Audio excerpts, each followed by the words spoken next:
The venue was booked, $40,000 were gone, and 300 guests were waiting to watch me marry the love of my life. My fiancé, Chloe, looked like an angel walking down the aisle, wiping away a tear of pure joy. She had no idea that in exactly 5 minutes, I was going to ruin her life.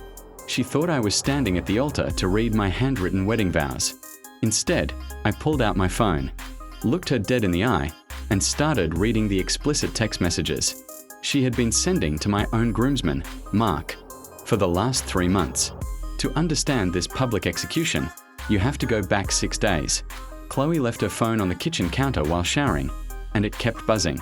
The screen lit up with a contact named Sarah, makeup artist. But the preview read, *, I can't stop thinking about what we did in his car last night. *. I opened the chat, and my world shattered. It wasn't a makeup artist.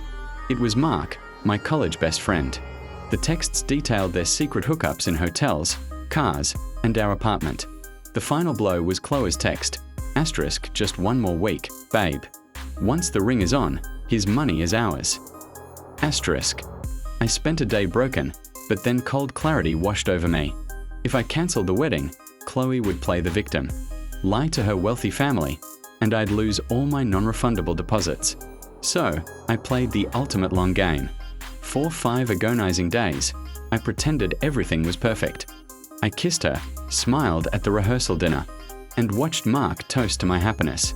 The sheer audacity of their betrayal fueled my anger into pure, calculating adrenaline.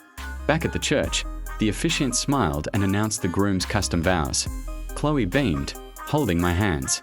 I stepped back, pulled out my phone, looked straight into the crowd, and said, *, I was going to tell you how much I loved you, Chloe, but instead, I'm going to read what you texted Mark at 2 a.m. last Tuesday. *. The silence in the church was deafening. In a loud voice, I read the most explicit screenshots word for word into the microphone. Chloe's face went pale. She lunged forward, screaming at the tech guy to cut the audio. But it was too late. I turned to Mark, whose jaw was on the floor as the other groomsmen literally stepped away from him. Chloe's father stood up in shock, and my mother gasped loudly. I dropped the microphone onto the altar floor with a loud, ringing echo, completely ignoring Chloe's ruined makeup and desperate tears. I calmly walked out the side door into a pre-booked Uber, leaving both families to erupt into pure chaos behind me.